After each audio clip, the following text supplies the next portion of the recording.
Uxolo, ungangiphindela lenkulumo yakho yokugcina. Yebo, manje njengoba usungaphakathi. Mana-ke athi ngikumise khona lapho angizingeni. Angikaze ngisho ukuthi ngiyazingena.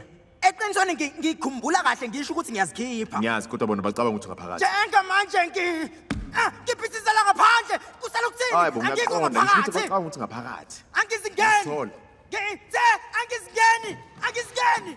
Ngiyazikhipha. Umzuzwana jet kumele ngicishe iGPS. Uyitha. Ufuna ukuya ngaphansi kwami kulungile. Mana kancane. Konke lokhu kwenze ngamabomu anginjalo. Konke lokhu kwenza ngenhloso. Ilona icebo lakho leli. Yazi wena ungikhohlisile kodwa kulungile. Futhi ngiyazi ukuthi ungikhohlisile. Ngikhohlisile? Emfana.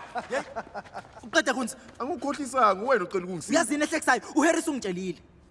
Ungitshele konke mfowethu. Ungitshele ukuthi wena weba amakhono. Angitshela ukuthini ngoHarris awukwazi ukumthemba kulungile. Uzama ukungininda ngegazi lenyama engakayidli nokufa komlingani wami. Ulale umlingani wakho. Cha, ngeke ngikwenze lokho. iBlack Badge ibulela umlingani wami. Angikuchazela ukuthile futhi.